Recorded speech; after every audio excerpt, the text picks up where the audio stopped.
Wolverine. In the 21st century, evil mutants led by Magneto aim to destroy the world. Humans can do nothing against the power of the evil mutant. The only hope is X-Men.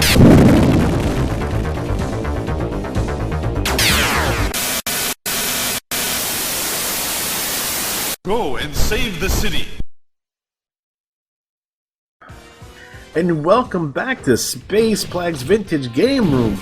I'm your host, Juan, Cena, and with me is the incomparable Luke Martin. How are you doing tonight, Luke? Doing great. Damn right you are. On this episode, we're going to take a look at X-Men for the arcade. Now, X-Men was released in 1992 by Konami. It's a side-scrolling beat-em-up based on the Marvel characters of the same name.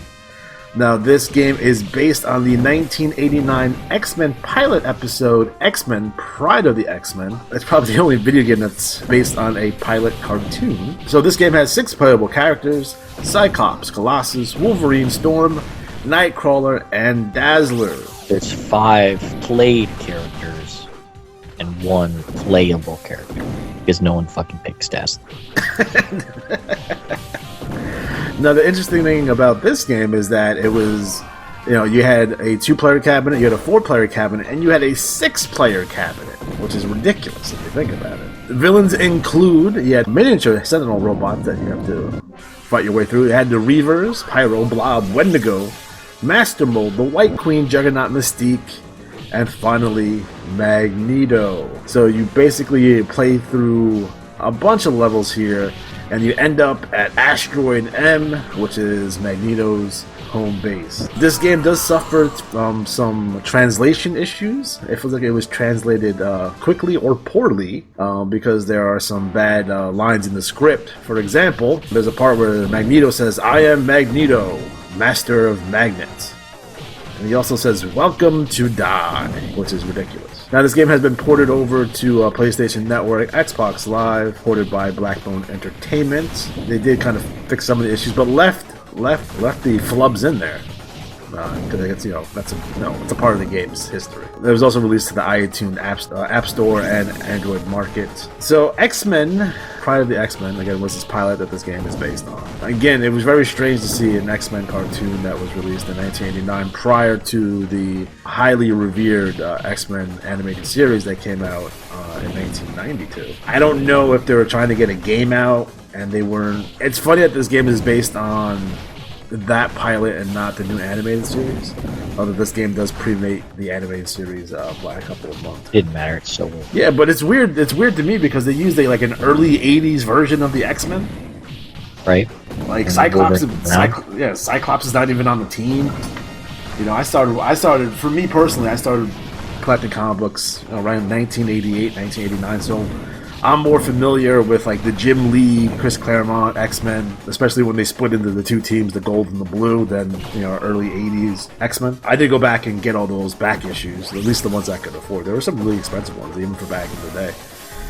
Phoenix Saga was stupid expensive, even in 1990, 91. So, but I think overall this game, it's a fantastic beat 'em up. It's good. The graphics are solid. The music is fantastic. It's part of the Konami beat 'em up golden age where you had Ninja Turtles, you had Simpsons, you had X-Men, and then you had a second Ninja Turtles game. So those games were dominating the arcade along with, such other classics as, Street Fighter 2 and Mortal Kombat. So Luke, what is your thoughts on this game? I would say that it's the cabinet looked really cool in the arcade because it was massive. Because it came out when it did, I was 7, so that was the X-Men cartoon was legit. So that opened you a lot of people up to that whole X-Men Marvel world. And then they also had those Marvel cards that you could collect. Yeah. So everybody had Marvel comic book fever.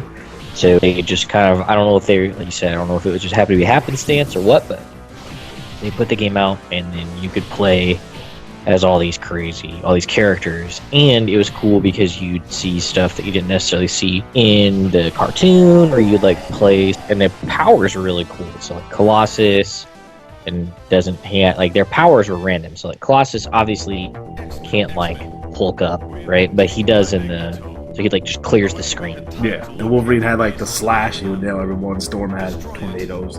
Nightcrawler was able to teleport and knock out all the characters from the screen. Cyclops had the optic blast, and the Dazzler would use her sound power. It's actually sound power, not light power. You know what's funny is that Dazzler like kind of vanished from like all X-Men media like in the 90s. Like, not really there. Ugh. But yeah, she's definitely a stand-in for Jubilee. Pretty ridiculous. Yeah, so I don't know. They had it was good. Like everybody's powers were legit too, so it wasn't just like it just made the characters like they were pretty well balanced. Like so you could their powers were good. Colossus do his little sound.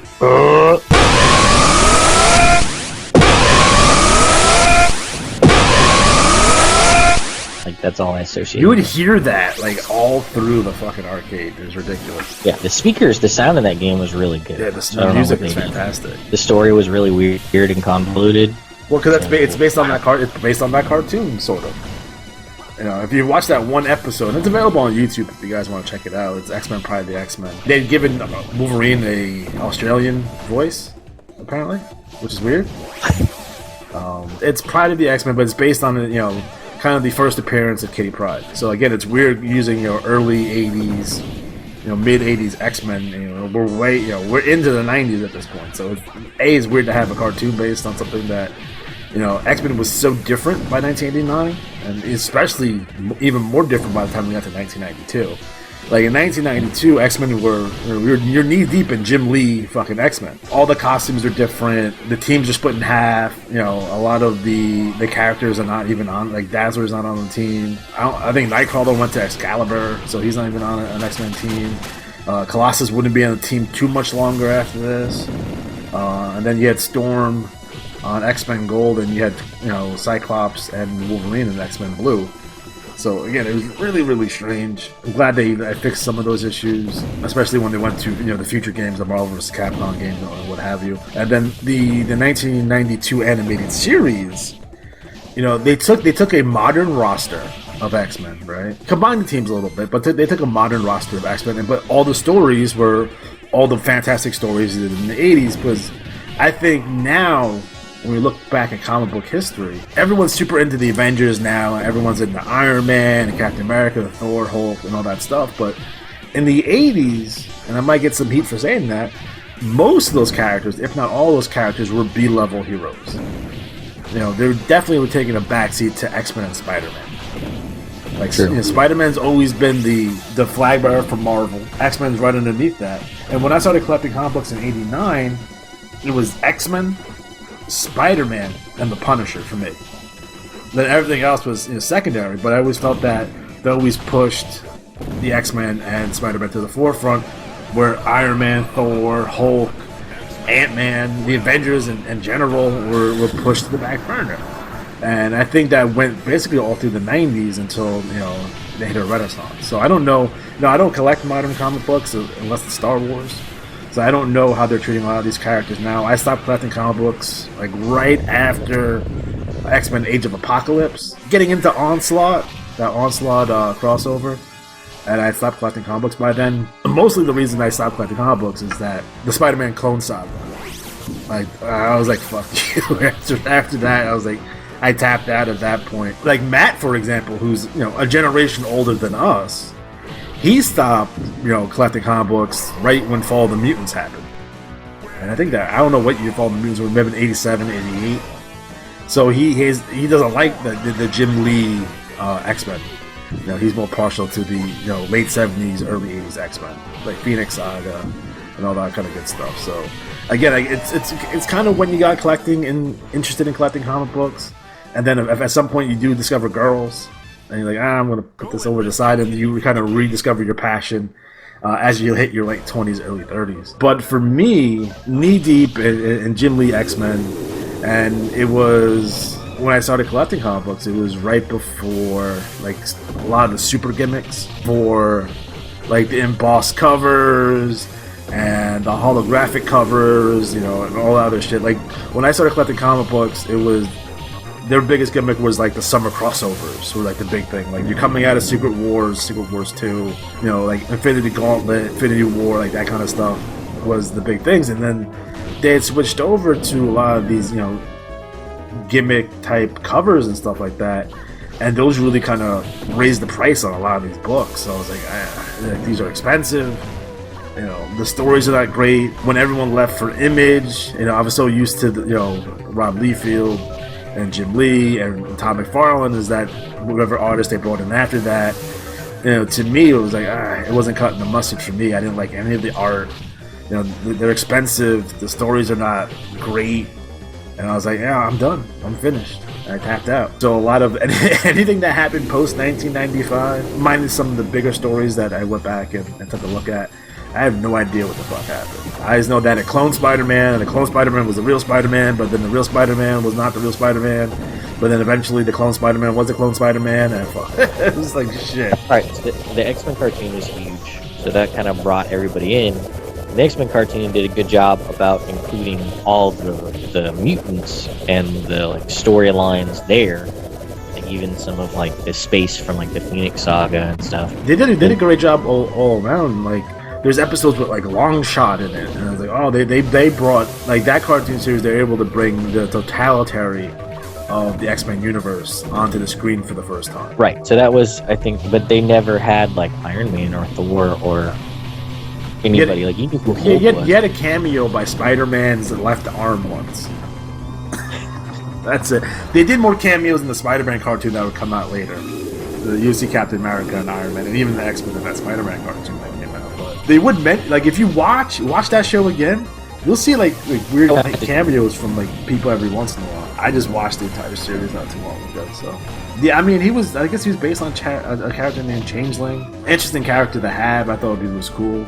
Able to change. Well, it was cool because they did really good with continuity. So they would Morph gets captured in the first one, and then later on he comes back. So that was cool. And then they did the Apocalypse series, and they brought Cable, Matt Bishop, and Bishop, and all that stuff. So that was really Mojo was in it, and Quicksilver, all that stuff. So that was neat. They did a good job about doing all of that. That was why I think that they kind of pushed their other, because there's so much to do in the Marvel universe. There's so many characters. Because even then, they brought in Gambit goes back to Louisiana, and so you get introduced to all those characters. They did a good job of just doing all of that. I have a hard time, when I'm watching that series again, I have a hard time saying that wasn't adapted from a comic book. I don't think they did a whole lot of original stories for that show, because there's so much source material that they just borrowed everything from stories and from old comic books. So they pulled on a lot of stories, even going as far back into the 60s. They pulled a ton of those stories out, and they were able to. Obviously, the roster is different. They had to change. The roster, they changed it up, and it's set in a modern time. But they did a fantastic job of kind of adapting those stories, where even some of the movies had issues in adapting some of these stories. They did the best. Their writers were the best. I was watching some of the X-Men, especially was it X2 or Last Stand or whatever. I was like, just do what the fucking cartoon did. Just do what the fucking cartoon did. You'd be all right. But no, that didn't go off the reservation. But I think I like the newer series of X-Men movies, starting with First Class. I do enjoy those because they're period pieces and they take place sort of kind of in the time where they happen.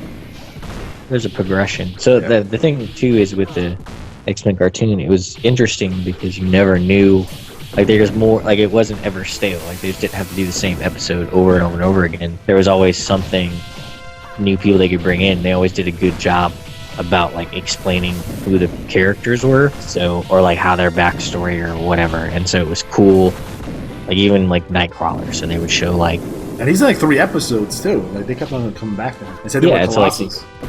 They showed Mystique, abandoning him as a child. So they connected all these characters, and then they had the thing they brought in Miss Marvel, because that's who Rogue stole her powers from. Yeah. And they do whole episodes about her visiting her in the hospital and being all messed up. And also they did the best Rogue adaptation of any movie ever. I agree. I think that cartoon made Rogue a superstar. Yeah. Her popularity skyrocketed after that, because in the 80s she was she's a former villain. She was a villain for the Avengers. and then she turns good, joins up with the X-Men, but then doesn't really do a whole much until, I don't know, maybe 90, 91, maybe around the time where like Jubilee kind of debuted. And then also they made Gambit really cool too. Yo, Gambit was always a badass character. Like he was someone he was a late 80s, early 90s edition. I think 1990s when he came out. His popularity soared, and you got to give the animated series credit for that, because he got his own book for a while and some of the other stuff, and he was a really cool character. I don't think we really see him all that great in some of the movie adaptations. I don't think he's in any. Is he in any? He's in one. It's in Wolverine Origins, but we don't. Oh yeah, fuck, we don't talk about that one. No. So wait. Let's go back for a second. Is Wolverine's Origin the worst comic book adaptation movie of all time? Like, is it worse than Green Lantern? No, it's not worse because there were cool parts in it. So like the whole, like the dichotomy between between Wolverine and Sabretooth was good, that storyline, but everybody else was not. And like the early part, like the first part where they have like that team where it's like Wolverine, Sabretooth, the dude that becomes Blob, and the guy like whatever his name is, like the Multiple Man or whatever the fuck he was, and then you had Wade Wilson. That was really good, mostly because Ryan Wilson was born to play Deadpool. I agree. But he's Deadpool did not make an appearance. He made an appearance in this cartoon, but they didn't do a story on Deadpool. He just came out. Yeah, Deadpool wasn't really Deadpool at that point. So. I think I would say the late '90s, early 2000s is when we get like the modern incarnation of Deadpool. I think that's safe to say. I mean, he wasn't doing any of the fourth wall shit before that. He was like an assassin and shit, and he just did things to kill people and show guns. I'm pretty sure he was a villain at first, wasn't he? Yeah, he started out as like an assassin. Yeah. Like he was like an assassin, and I remember his X-Men card. Because he was super fucking cool looking. Yeah. Because he like has machine guns. He's basically like Spider-Man with machine guns, but he just looks. And he was just a cool character. Yeah, they did a great job with him. But yeah, I think the X-Men animated series, that and the Batman animated series are probably the two best, adapted cartoons of a comic book property of all time. Like I don't think there's any denying that. I think, and even like some of the. Like there's other ones that people really enjoy, but I don't think they even come close. Like number 3 is way down there. Like you want to talk about Young Justice, you want to talk about even Justice League Unlimited, you want to talk about X-Men Evolution, or Beware of the Batman, and some of these other properties are, a lot of them are good, some of them are not. I don't think they came anywhere close to either Batman and that introduced that whole thing to younger people, because that was something that wasn't like, it was a good way to introduce, just showed you there was it made it interesting because there's this whole world of characters, but they did not introduce any of like the Thor. But I got into Thor because I liked Thor. Like I thought Thor was cool, and like Beta Ray Bill, and I really liked Silver Surfer. But you can't say there were top level heroes at the time, though. No. Like it was I remember when Guardians of the Galaxy came out, and I'm like, these motherfuckers suck. Like Guardians of the Galaxy is like D-level heroes. You know what I mean? Oh yeah. And it's funny to see them how popular they are, and even Black Panther to a certain degree. I mean, it's the highest grossing movie of fucking all time, and it's fucking Black Panther. You're like, holy shit! And in the comic books, they really haven't done much with Black Panther. But he had this badass movie though.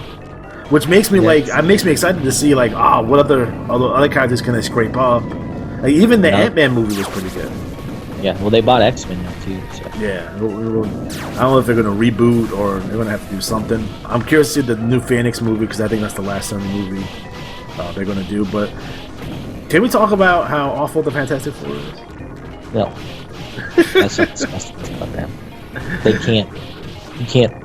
Let's just. Even they had a cartoon in the '90s too, and that wasn't even that great. Like Iron Man had a cartoon in the '90s that wasn't good. And so did Fantastic Four. There's a Hulk cartoon in the '90s too. That one was okay. Not as good as Hulk 1982 though. That was a better cartoon. I don't know. The movies made those characters. So like Tony Stark, like the fact that they cast Robert Downey Jr. as Iron Man. Perfect. That is the reason that we have what we have today. Yeah. Because whoever did the casting should they should throw money at They hit a home run. They hit a home run with him, I think and there's not. I don't look at anyone like, even changing Nick Fury from a white dude to Samuel L. Jackson, that still works. It's a Samuel L. Jackson. Well, right. Well, there's precedent for that. So, yeah. And I think it is better because, like you have Samuel L. Jackson, and he's more interesting. They did a good job with Black. They did a good job. They've done a good job with it. It's just their casting is wrong. Like it's brilliant. Fucking spot on. And now they can basically cast whoever they want. They can just cast anybody. It doesn't matter because everyone's going to be wanted on these movies. So you can get the biggest stars in the world, and they're going to want in on these movies because they're making fucking boatloads and boatloads of money. So if you have someone that that person will make the perfect whoever the fuck, they're going to get them. That's I think that they followed. So I would say the X-Men cartoon did a good job because it allowed some of the irreverent humor of Marvel to go into the comic books. And then if you look at the movies, that's a lot of what makes those movies good is the fact like they just came out with another Infinity War thing, and it's like Star-Lord is making fun of Thor. Yeah. He's like so that's funny. Like it's in or he's like talking Marvel's always been funnier than DC. DC always took itself way too serious. Unless it's Booster Gold and Blue Beetle or Guy Gardner, who are hilarious. But But even like the Spider-Man cartoon, like Spider-Man is he's a wise ass. Right. That's part of his characterization, and they're able to nail that. Well, and even the new Spider-Man movie is good because he was in Avengers, but it kind of like goes through that, and it shows that he the whole movie. Yes, it's about like him fighting that, but the whole movie is just him about like how is he both a superhero and still be like a child, like he's still like a teenager. So he's like trying to balance those things, and that's just the whole movie is just him trying to figure out how to balance like what's more important, being a superhero or being a kid. Right. And it's like hard, and it shows how like the sacrifice he has to make and the choices he has to make to do those things, because he ends up like hurting his love interest or whatever because her dad is Vulture. So, and that was really good too, because the way that they did the thing where he meets her dad. So meeting her dad out on a date is always awkward. Yeah. And then you add into the fact that he's also of the villain of the movie, and Spider-Man immediately realizes that. It just cringe. Can we say how great the casting of Michael Keaton for that role was? He was already Birdman, so. He was Birdman, he was fucking Batman. He still might be the best Batman. But yeah, so they had, it's very good the way that they do the casting and the way that, well, I think it helps now that Disney owns Marvel, so they have a lot more clout in protecting even the properties that Disney doesn't own. It's still able to flex its muscles and keep continuity, and they're basically helping another company make a good movie. Yeah.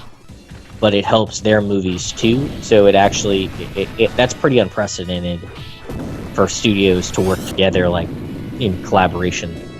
Yeah. And I just really like the Spider-Man movie because he's like, it just showed that he was just like a kid. Like the point where he's like swinging and then he like trips and falls. And he's like, oh, I'm all right. Like he's just like a kid, and he like, gets a churro, and he's like giving directions to people, because that's the whole thing. Is like he's a friendly neighborhood Spider-Man. Like he's just a hero in New York. You know what's funny to me is that when we do the Spider-Man game, we'll talk more about it. But my Spider-Man wasn't a kid. The Spider-Man that I read growing up was already an adult. So it's like I have a preference to more of an adult, kind of more a veteran Spider-Man versus him being 16, 17, 18 years old. I mean, that's just a preference based on what I was reading at the time I got into comic books. And I think a lot of people mess up their own nostalgia, where it's like, oh, they need to be this and they need to be that. And I'm like, yeah, but that only took place during the time that, maybe the 5-year period that you were reading. Now, that's not a preference. It doesn't mean that one is better than the other. That's just a preference. Right. I do enjoy a younger Spider-Man. Like, okay, that's cool. That's fun. I enjoy it, but my preference is more of a grizzled vet Spider-Man, where like he's 25, 26. He's already married Mary Jane, and they're kind of going through their marital issues. So everybody's Mary Jane. Jane is good. She's always been. with that. Like, she should stay far away from people. Like, that is the doom of her. She will just constantly get kidnapped forever and ever. And ever and ever and ever. I'm surprised they haven't given her any kind of superpowers. But that's only the thing. I know they're not. They weren't married. I don't know. Something fucking happened where they recon. They didn't get married and they fucking changed. I don't. That shit pisses me off too when they fucking recon shit. I always liked Marvel because Marvel always had the sliding scale of timelines, where like DC would always do like, oh, Crisis on Infinite Earths happened and all the shit fucking changed. But Marvel started doing that fucking multiverse nonsense too. It's like, oh, hey, no, don't do that.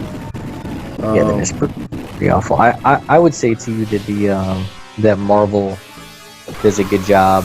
Civil War, like the X-Men really didn't do anything in Civil War. It was mostly focused on their core characters, and I think that kind of helped bring them back to the forefront. Especially like the whole, so like if the video games like Ultimate Alliance and Ultimate Alliance 2, and they. Like, Ultimate Alliance 2 was all about Infinity War, so you get to, like, choose which side you're on, and it brings all the characters in. So I think it was just good. That was, like, that brought everybody back to the forefront, and then they came out, and that's how they were able to make, like, an Iron Man movie. Because people were already familiar with the character and who he was. So, I don't know, it's just they just do a good job with what they do, and any gripes that people have, it's just like, this is literally the best that you could have hoped for. Yeah, I mean, they hit home runs. I think comic book movies are the new westerns of the time. Remember in the 50s, 60s, and 70s that everything was westerns, and then we went to the action movie genre, and who knows what we're doing in the 90s? I don't remember it. But now it's the dawn of the comic book movie, and I don't know if we're in the middle of it or we're at the tail end of this genre being so successful, or this is just the beginning for comic book adaptations. I'm surprised we haven't seen even more with Spawn and Savage Dragon and some of the other stuff that's out there, in terms of comic book adaptations. But we'll see down the road. So the only ones that haven't really done super well is like the TV shows from Marvel. Well, I think the Netflix shows are fantastic. Some of them are. I don't know. I was kind of disappointed. Did you not like Punisher? I like Punisher. I like Punisher. I just wish that they did more where he was like in the universe. So he's Punisher having to deal with superheroes and shit, and not him fighting in the war. Like, it's so. What would a normal soldier now feel about the Avengers or whatever, or the fact that? Well, I think they might tie it together more in later seasons. That's what I'm thinking. Like Hydra and shit, because I mean, like that would be pretty catastrophic to the military. Oh, for real. That like Hydra was manipulating S.H.I.E.L.D. and all these things, and you have literally superhumans that are. But Punisher's always been street level anyway. Every once in a while, he'll get involved in a climactic event, but he is way more street level than even say Spider-Man or Daredevil. Like, he rarely goes up against supervillains, and if he does, he's usually teaming up with a hero and has to use rubber bullets and shit. Or he tries to kill Spider-Man.